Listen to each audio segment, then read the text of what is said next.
Bonjour à toutes et à tous, nous sommes le lundi 28 juin. Bonjour Gilles Gansman. Bonjour madame. Bonjour Bernard Montiel, merci d'être avec nous. Ça me fait très plaisir. Nous aussi, on est toujours ravis de vous recevoir et vous avez la pêche. Vous nous avez dit que vous n'étiez pas du matin et pourtant, pas du tout. Pourtant, voilà. Pourtant, je suis bien réveillé. Vous êtes bien réveillé. Oh, merci. Puis on merci. peut dire à Cyril Hanouna que c'est un choix. Parce que Cyril Hanouna, il se demande à chaque fois si on a un invité qui s'est décommandé ou pas quand on reçoit Bernard Montiel. C'est vrai. Non, ça a été... C'est un choix, c'est une volonté. Ça a été prévu et calé puisque vous allez animer un grand show, le RFM Music Show, qui sera diffusé sur C8 mercredi, que vous avez enregistré et vous êtes arrivé en nous disant que c'était absolument génial. Ouais, c'est vrai. TPMP sur C8, bon là c'est les vacances, un peu tôt, on a trouvé nous. C'est gentil pour eux, mais non. Cyril Hanouna a dit qu'il voulait voir le tennis et le foot. Exactement. C'est la seule raison, pour tout vous dire. Alors franchement, il n'y a pas d'autre raison. Il a arrêté l'émission simplement pour suivre l'Euro et le tennis, vous voyez. Voilà. C'est dommage, il aurait pu retrouver un remplaçant. Vous n'auriez pas aimé animer Non. Ah bon? Non, mais ça va. Moi, j'ai fait 6 à 7. Christophe de Chavannes. Déjà, il était. Mais vous j'étais avez, 6 vous à êtes 7. tous les soirs en 6 à 7. Oui, jusqu'à absolument. vendredi, ça y est, c'est fini ça aussi. Non, ça y est, je vais pouvoir partir en vacances. Oui, il aurait pu demander à Christophe de Chavannes. Mais ça y est, il a fait apprendre ou à laisser. Oui, j'ai vu. Voilà. Ça vous a plu? On n'était pas beaucoup à regarder. Ça y est. Voilà. Donc, vous êtes aux côtés de Ludivine Rhétorique, qu'on va retrouver également pour l'animation de cette grande soirée. Puis Animo TV, c'est important, Animo Star. Et puis. C'est Rachida Dati en ce moment qui passe dans Animo TV. J'ai fait un petit cadeau tout à l'heure pour vous dans mon zapping. Et puis Olympiascope sur Olympia TV, c'est à 20h. Tous les soirs pratiquement, c'est vous tous les soirs. Des vedettes, des stars. Voilà, alors c'est tous les soirs, Olympiascope sur Olympia TV, effectivement, qui est une nouvelle chaîne, qui est vraiment passionnante parce que c'est un peu dans l'idée de Culture Box, sauf qu'on a démarré avant eux, et que nous, ça va continuer, et qu'ils ne sont pas sûrs. Mais je ne leur souhaite pas, du moment qu'il y ait une grande diversité de programmes et de choix, c'est bien.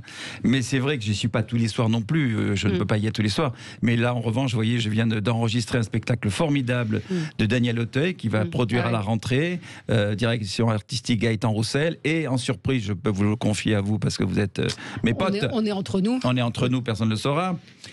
Carla Bruni va intervenir aussi. C'est un spectacle magnifique qu'on a enregistré, qu'on va diffuser sur Olympia. Ça, je l'ai fait l'interview la semaine dernière. Non, on a des invités exceptionnels sur l'Olympia TV. Oui. C'est une belle marque. Vous êtes très première dame. Elle vous fascine, les premières dames. J'aime les femmes en général, si vous voulez, mais j'ai aimé même Madame Chirac, vous voyez, qui était assez difficile, qui est toujours assez difficile. Mais j'ai travaillé avec elle sur les pièces jaunes. Moi, j'adore aussi. Alors Carla, je suis amoureux d'elle de toute façon, ça c'est clair. J'aime beaucoup Valérie Trierweiler, et quant à Brigitte Macron, c'est une femme exceptionnelle, rare. Voilà. C'est dit. Vous êtes ma première dame. Merci Gilles. Question du jour. Et dans mon cœur, c'est Valérie. Oui. Moi aussi. On se la partage. Merci. La question du jour, elle est liée évidemment au RFM Music Show qui va donc passer sur C8 TV. On s'est demandé si vous aviez envie de retourner au cinéma, au théâtre, au concert depuis la levée des restrictions. Eh bien, moi, j'attendais de la part de nos éditeurs qui voulaient que tout réouvre, qu'on enlève les masques, un grand oui. Eh ben non. 84%. Et pourtant, il y a beaucoup de votes. Oui à 16%. Et Roselle nous dit la raison principale, c'est le prix. C'est trop cher pour moi, 14 € la place de ciné. Je trouve ça dément. C'est vrai que c'est cher. C'est 14 €. Ouais, c'est 14 mais €. c'est dans certaines salles. 14 €, c'est cher. C'est cher. Elle a raison. Oui. Moi, j'étais restée à 10 €. Je ne vais pas souvent Moi, au à 5 francs. Parce que nous, on a droit à des liens ou des projets qui sont privés. Non, c'est honteux. 14 €, c'est trop très cher. cher. Effectivement, pour le cinéma et le théâtre, c'est bizarre. c'est cher mais aussi. c'est encore plus cher, le théâtre. Stéphane voudrait savoir à quand une pièce de théâtre, Bernard. C'est marrant. On me propose beaucoup. Chaque année, j'ai droit à 1 ou 2 propositions de théâtre. Eh bien, c'est non. Non. Pourquoi? Vous ne voyez pas monter sur scène? Parce que ça prend 3 mois, c'est ça? Ça prend beaucoup de temps. Tous les soirs sur scène, non. J'ai mon activité principale, mon métier, c'est animateur. Je suis à la télévision tous les soirs et à la rentrée de nouveau. Et vous avez joué à la télévision, au cinéma, dans les films de Yamina Benguigui. J'ai joué Aïcha, j'ai joué Section de recherche, j'avais joué avant. Mais théâtre, non, c'est trop contraignant. Non, c'est trop contraignant tous les soirs, c'est non. À chaque fois, c'est non. Alors, le zapping. Sud Radio 10h. Midi Média, l'instant zapping. Valérie Bernard et Xavier Bertrand est un vrai enfoiré. Moi, je file un rencard à tous ceux qui ont faim, avec un peu d'idéologie, et vous allez voir beaucoup de baratin. C'est à vous. vous les silencieux, les invisibles, les oubliés, que je m'adresse aussi. Plus que jamais, je crois qu'il n'y a pas de fatalité, que la politique n'est pas morte, qu'elle peut rendre la vie meilleure. Durant cette campagne, je vous ai dit la vérité, j'ai été clair, sans rien vous cacher de mes intentions. Ce résultat me donne la force d'aller à la rencontre de tous les Français. Et ce sont les plus modestes, les premières victimes. Moi, je pense qu'il était à 2 doigts de « je vous ai compris ». Je pense qu'il n'en était pas loin. Ce discours politique, je crois qu'il pourrait l'enregistrer et le ressortir tout à chaque fois. C'est toujours la même chose. On se fait toujours en papaouté après. Mais cela dit, c'est bien qu'il ait gagné. En tout cas, la victoire contre le RN, c'est bien, je trouve. Ah, vous êtes de droite ? Oui, je peux être de droite. Ça dépend qui est à la tête. Vous savez, c'est souvent une question de personne, d'autant plus que là, on parle de régional. Donc, c'est pas présidentiel. Et là, je crois que la proximité est plus importante qu'autre chose. Et vous votez où ? Dans le sud ? Je vote à Bordeaux. En Gironde, oui. Je vote en Gironde. Ouais. Il était une jouissance de Xavier Bertrand qui contraste avec la tristesse de François Bayrou, partenaire d'Emmanuel Macron. Pour lui, c'est un cataclysme. Oui, c'est ce soir un coup de semonce très violent, très puissant à l'égard de la démocratie française d'un côté, comme elle fonctionne, ou plus exactement comme elle ne fonctionne pas, et c'est aussi, il ne faut pas se voiler la face, un coup de semonce très important pour la majorité. C'est quand même absolument incroyable que dans un pays comme le nôtre, on ait des autorités nationales qui continuent à vous expliquer que non, le vote par correspondance, on ne le prendra pas, ça ne se fera pas. Aux États-Unis, 100 millions de votants, 100 millions d'électeurs ont voté par correspondance. J'imagine que vous allez en parler avec vos débatteurs. Je suis pas sûr que le vote électronique, ça change grand-chose au vote. Vote par Internet, moi je pense pas que la participation aurait changé. Je pense qu'il y a un vrai désintérêt. Après, c'est il y a un vrai désintérêt, c'est vrai. De la politique. Non, mais c'est pas une mauvaise idée. Il faut quand même vivre avec son temps. Je pense que c'est une bonne idée de faire le vote. Enfin, sauf qu'on va vous dire qu'il va y avoir de la triche. Regardez ce qui se passe aux États-Unis. Mais moi, je suis pour aussi le vote électronique. Mais je pense que là, en l'occurrence, ça aurait.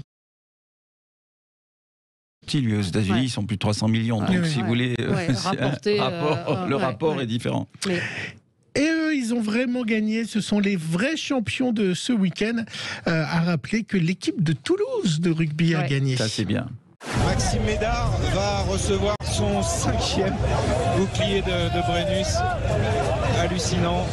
C'est l'Evasio Tolofoa qui était déjà là il y a 2 ans. Cette équipe, ce groupe qui aura marqué l'année 2021, champion d'Europe, champion de France. Le Stade Toulousain soulève le bouclier de Brennus au Stade de France pour la 21e fois. Eh oui, des vrais champions. Alors restons dans le sport. Bernard, est-ce que vous connaissez l'Eurocanto ? L'Eurocanto ? L'Eurocanto, vous n'avez pas regardé hier en cas exclusif. Alors l'Eurocanto, c'est une course qui se pratique en Finlande où l'homme porte la femme comme un sac à patates et court avec. Écoutez. À 400 km de la capitale Helsinki, en plein cœur des forêts de pins sibériens, une épreuve sportive insolite se prépare. 60 couples s'échauffent pour une course qui pourrait paraître rétrograde. Le Konkanto, le porté de femme. Taisto est le Finlandais le plus titré, 6 fois champion du monde. C'est dingue. Cet avocat d'affaires a même rencontré sa compagne, Katia, en cherchant une partenaire pour la course. Pour optimiser ses chances de gagner, il va concourir avec une autre femme, Virpi, plus légère. C'est drôle. Pas avec Non, je savais que vous alliez m'en mettre une là-dessus. Et les féministes ne réagissent pas par rapport à ça. C'est la Finlande, vous savez, c'est moderne, c'est un peu chic. Elles sont à géométrie variable, les féministes. Mais oui. Et pour finir, je ne pouvais pas clore cette session d'élection sans les punchlines de votre amie Rachida Dati. Alors hier, on a mis quelques-unes. Alors hier, elle s'est déjà attaquée à La République En Marche. Ah ben non. Ah bon, même pas mal. Bah si, très très mal. Ça déjà c'était très fort. Et puis elle s'en était pris, alors c'était à la première, c'était il y a 15 jours, à Olivier Faure du Parti Socialiste, une kilose. Non, c'est intéressant, bien sûr. Vous inquiétez pas pour moi, monsieur Faure. Occupez-vous de vous, vous n'existez plus. Nous on existe encore. On aurait pu faire un vrai. Elle est libre. Elle est libre, Rachida Dati. Elle n'a rien à foutre. Elle est libre. Et elle était vue. Et elle est venue vous voir sur Animaux TV. C'était très drôle. Voilà. Vous savez, j'ai dit, quel était votre premier rapport? Mais c'était dans le contexte des animaux. Elle éclate de rire, elle me dit, c'était avec une poule. et elle a laissé en suspens comme ça la réponse, ça faisait bizarre. Elle a aussi demandé à quel animal vous faisiez penser. Un blaireau. Oui, pourquoi elle a dit ça? Mais non, mais c'est pas une vacherie. Elle adore les blaireaux, le noir et blanc, elle a même les cheveux gris, enfin une idée comme ça. Alors elle a développé ça, mais évidemment, ça a été coupé par Quotidien. Qui a été repris, c'est là. Alors racontez-nous, donc déjà cette année TPMP, ça s'est bien passé. Ah oui. Alors moi je suis très heureux de la nouvelle formule en quelque sorte, parce qu'il y a une nouvelle formule de TPMP où on a des dossiers. On a eu tous les soirs les gens qu'il fallait avoir. Absolument. Les personnalités vraiment qu'il fallait avoir. Les personnalités qui font l'actu. Moi j'ai adoré, parce que souvent j'étais en bis avec TPMP parce que ça me convenait pas. Vous savez, les blagues, les déguisements, c'est pas mon truc. Le chocolat encore moins. Alors un chocolat où je le croque ou mais pas sur la figure. Donc tout ça me déplaisait et j'hésitais à re-signer. Mais là j'ai re-signé cette année avec beaucoup de bonheur parce que c'est trouvé formidable l'émission. Cyril a tenu très très bien ça. Chaque fois la production, on a eu tous les gens qu'il fallait. On traite des dossiers très différents. Ça dure un quart d'heure, 20 minutes, c'est selon l'intensité d'ailleurs du débat. Je dois dire que j'ai eu beaucoup de bonheur à y être vraiment et je suis très content d'avoir re-signé et on recommence le 30. Et vous êtes content d'avoir... Sur C8 ou sur Canal? Alors c'est sur C8. Voilà. Ça reste sur C8, c'est sûr. Ça reste sur C8, c'est sûr. C'est un scoop que vous nous donnez. Même horaire. Oui, même horaire et toujours Cyril Hanouna. Et vous aurez toujours Jean Messia comme collègue? Ah, je l'adore, comment je l'avais appelé, le François Pignon de la politique. Oui, il y a eu des passes d'armes assez violentes. Ah oui, lui, vous lui donnez 100 € et il change d'avis. Il n'y a pas de problème où il dit ce que vous voulez. Oh, il est quand même assez constant dans ses... Ah il est constant dans ses trucs. Mais cela dit... C'est le rôle de quelqu'un de politique d'être chroniqueur? Il est payé? Vous savez, ils sont tous chroniqueurs, quelque part. Quand on les voit tous défiler sur les plateaux. De Visio aussi. Et Fabrice de Visio, pareil. Alors, Fabrice de Visio, vous savez qu'on aura les flingueurs de la télé, c'est une nouvelle rubrique, et il y aura notamment Divisio dedans, avec Jean Messia, bien sûr. Et Thierry Moreau aussi. Alors, Thierry Moreau, c'est pas encore fait, ça devrait se faire. On le voit vendredi, nous. Donc, alors, posez-lui la question. Oui, alors, lui, il devrait démarrer l'émission où il nous apporte des informations médias. Ah, d'accord. Et Jean Messia, il est payé? Bien sûr qu'il est payé, bien sûr. Je suppose qu'il est payé. Oui. Vous savez pas. Moi, je m'occupe pas de ça, mais je suppose, oui, parce qu'il est là presque tous les soirs. Donc, mercredi sur C8, le RFM Music Show. Les 40 ans de RFM. 40 ans de RFM, radio concurrente, mais néanmoins. On n'est pas concurrent. On n'est pas concurrent. Il y a des infos. Parce que c'est vrai que vous êtes, vous êtes également sur RFM le week-end avec une grande interview, toujours assez iconoclaste, comme vous savez faire, toujours un peu décalé, où vous arrivez à faire dire des choses pour le moins inattendues à vos invités. Vous voyez, Julien Doré, samedi dernier, il a avoué qu'il était fou d'amour de Lali Magnan. Vous vous rappelez de l'histoire de l'amour, voilà. Et hier. Et c'est une information primordiale. C'était primordial, mais c'est très touchant pour les fans de Julien Doré. Et pour lui, il était extrêmement ému, sincèrement ému, à tel point qu'il m'a demandé de lui envoyer la séquence. Et hier, Isabelle Adjani, c'est pareil pour le film Sœur, le merveilleux film Sœur de Yamina Benguigui. Yamina Benguigui qui est au cinéma en ce moment. Qui sort mercredi, qui est magnifique. Et Isabelle, toujours pareil, c'est une fille extrêmement timide. Donc c'était dur, même malgré nos bonnes relations, de lui faire dire des choses. Tant plus que le film est d'une très grande intensité sur l'Algérie, le rapport entre... C'est quand vous êtes une femme née française, enfin née en France, mais d'origine algérienne. Alors vous êtes quoi? Vous êtes algérienne, vous êtes française? Sur cette double identité. Et vous arrivez en Algérie et vous n'êtes pas algérienne. Oui, vous êtes et on vous dit que vous êtes français. Voilà, alors il n'y a pas que ça dedans, il y a aussi le kidnapping des enfants par les parents algériens. Le débat de ce film est magnifique. Alors, les 40 ans d'RFM, donc sur scène avec... le plus beau casting qui soit. Tout ce que la chanson française... Magnifique. Et même au-delà, puisque j'ai vu qu'il y avait Texas. Texas, oui, absolument. Ça faisait plaisir de revoir ces Clara Texas. Luciani, Calogero, Texas, Kenji Girac, Claudio Capeo, Louane, Amel Ben, Jérémy Frérot, Matt Pokora, Oshi, Amir, Vita et Slimane, Florent Pagny, Patrick Bruel, Flo de la Vega. 2 heures de spectacle que vous avez enregistré. Dans quelles conditions et comment ça s'est passé? Alors, c'était en public, c'était à Levallois, à la salle Marcel Cerdan. Alors là, 2500 personnes étaient là, masquées. Assises. Oui, merci. Ah, vous êtes comme Valérie, vous me corrigez mes fautes d'orthographe. Si on commence, on n'en finit plus. Non, mais très bien. Mais donc... c'est bien. Vous en avez 2 pour le prédire. Non, alors la soirée, je dois dire, on a enregistré samedi, ça passe donc ce mercredi sur C8. Magnifique. Je dois dire qu'on s'est beaucoup amusé avec Ludivine, qui a été formidable, qui est ma partenaire, qu'on a choisi. un peu au dernier moment, je dois dire. Et ça a été un très bon choix de la direction, à la fois. RFM ne la connaissait pas, pour tout vous dire, mais en tout cas, C8 l'a souhaité, moi aussi. Et on fait un duo, elle est formidable. Elle est vraiment formidable. L'émission est géniale. Ouais. D'abord, on s'amuse, on retrouve le public avec un enthousiasme. On sent qu'ils avaient envie de retrouver d'abord les artistes sur scène. Les artistes sur scène, alors, la folie totale, ils ont donné comme jamais. Mais vraiment, moi j'ai l'habitude, ça fait quand même 36 ans que je suis dans le métier. Là, j'ai vu un truc spécial et j'espère que ça va paraître à la télé ou transpirer. Pourquoi ? Qu'est-ce qui était spécial ? C'est-à-dire quoi, ce plaisir de remonter sur scène ? Les retrouvailles, comme Christophe Maé qui était là aussi, qui chante « Il y a du soleil », qui est son nouveau titre, qui cartonne déjà.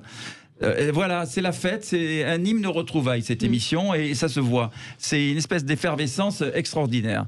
Moi, j'ai adoré l'animer, on s'est beaucoup amusé.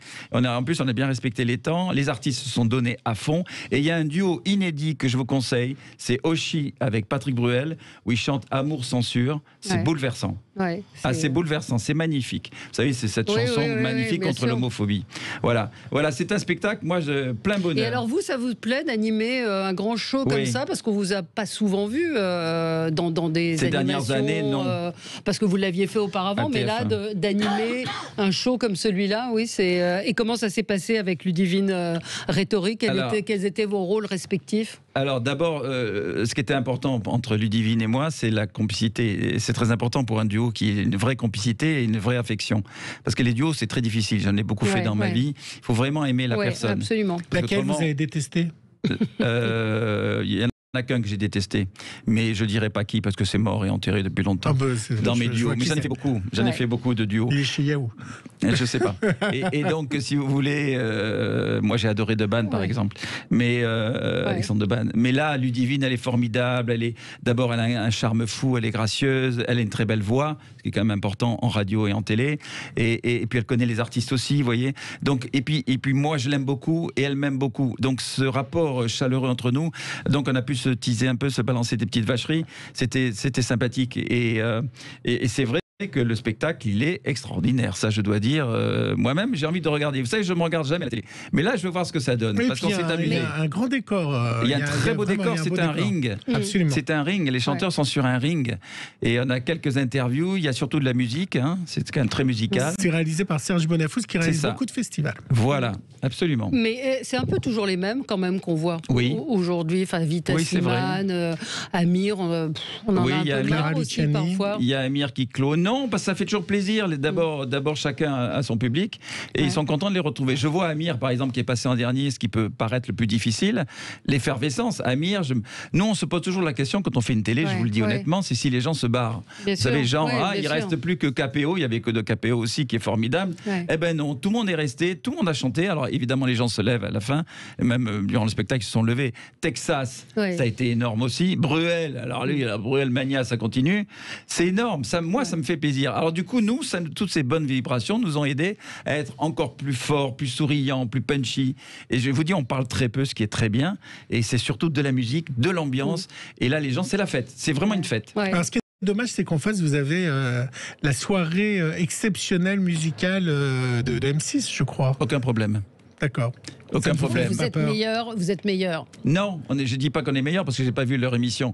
Mais j'ai vu, c'est un peu le côté extraordinaire. En revanche, ils ont une très bonne animatrice qui est Marie Portolano. Qui est notre invitée de demain. Elle est très bien, cette fille. On reçoit que des stars. Mais je vois, c'est bien. Il faut commencer bien la semaine. On commence bien la semaine, voilà, on va crescendo. Voilà, on ne fait pas comme avec Marie est formidable.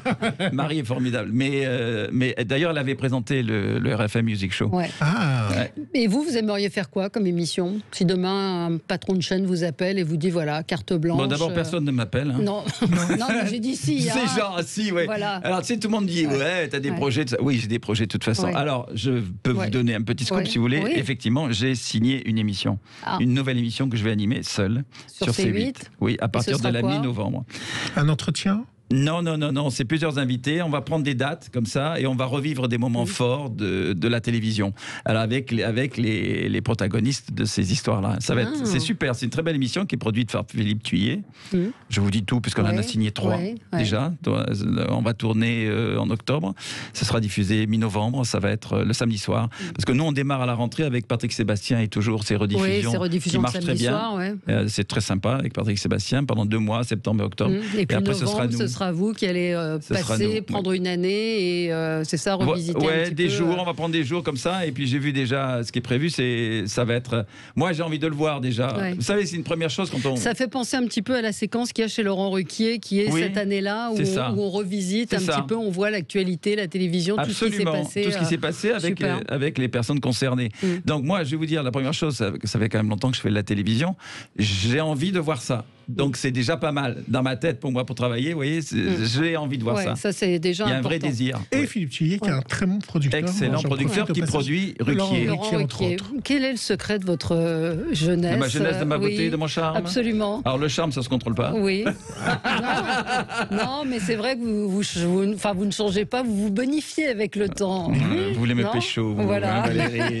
Non, l'enthousiasme, la passion. Je sais pas. Je suis tellement content à chaque fois que je reçois les artistes. Vous pouvez pas savoir. C'est ça qui me stimule. Je les aime. J'aime les artistes. Je suis pas groupie parce que dans les interviews, je peux aller loin. Je veux jamais laisser, mais non, je veux surtout intéresser ou l'auditeur de radio ou le téléspectateur dans ce que je fais. Vous recevez des lettres d'amour? Ah oui. C'est vrai, de femmes? Non, maintenant c'est sur Instagram. Non, plus de femmes. Je reçois. Ah oui, j'ai encore une déclaration d'amour là hier, ça m'a fait plaisir. Parce que quand même j'ai 64 ans et ça commence à. Les gens qui veulent vous rencontrer, qui disent tous les jours, je suis amoureux. Qu'est-ce que c'est devenu? Vous avez reçu des menaces de mort. Oui. Vous avez porté plainte. Vous avez gardé votre plainte. On a retrouvé la personne. Ben, forcément, celui qui voulait me décapiter là. Non, c'était un débilos qui déplume des oiseaux dans la forêt, habillé en treillis. Bon, vous voyez les gens. Mais non, mais dans ces cas-là, vous savez, ça fait longtemps qu'on est menacé de mort quand on est célèbre. Hein. Donc, faut faire avec, mais je ne faiblis pas. Mercredi soir sur C8, 21h05, le RFM Music Show, le grand show des 40 ans d'RFM avec tout ce que la chanson française compte. Dans une belle ambiance. De stars, dans une belle ambiance. Ah oui, ça va vous plaire. Merci Bernard Montiel d'avoir été avec nous ce matin sur Sud Radio.